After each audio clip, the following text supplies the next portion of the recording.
So for this group of people like ourselves, our goal should not be to complete the Quran without having understood the message of the Quran.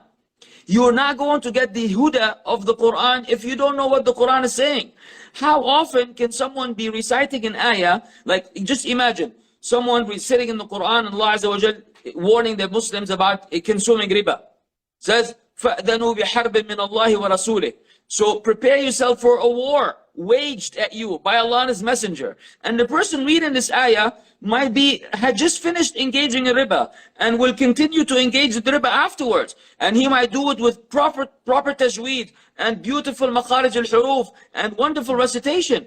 But the scholars who say, Al-Quran, hujjatun laka aw alayk, the Quran yal'anuhu, this person, the Quran will curse him because he's reading the book of Allah and it's warning him against something that he's immersed in. Absolutely. Is it more important for him to read the Quran, or is it more important for him to read the tafsir of the ayah so he can say, whoa, this is me. Absolutely. I'm guilty. Astaghfirullah. Let me repent to Allah in this month of Ramadan.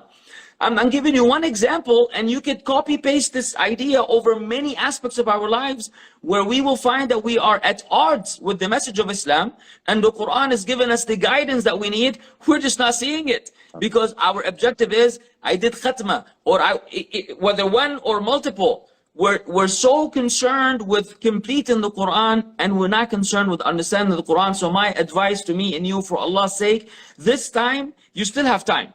Read the Quran with the equivalent language that you know, with the translation of the meaning. If it's English, if it's Urdu, if it's Malay, whatever the language may be, this is the bare minimum. Step 2, if there's a tafsir in that language that you speak, that your mother language, then that's even better.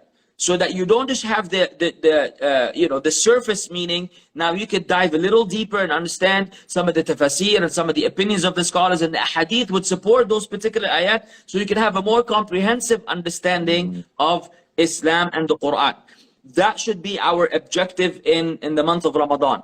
To learn the Quran, to understand the Quran, to implement the Quran. We're not going to do a 100% job. Even after you absorb all the message, then as a human being, you're going to fall under the hadith of Prophet ﷺ, كُلُّ ابْنِ آدَمْ خَطَّاء وَخَيْرُ الْخَطَّائِينَ التَّوَّابُونَ. Every son of Adam is sinful. And we will, سَدِّدُوا وَقَارِبُوا. We will aim and try to get as close to the target as possible. And this is our mission in life. We go through the ups and downs and we fall and we get up again.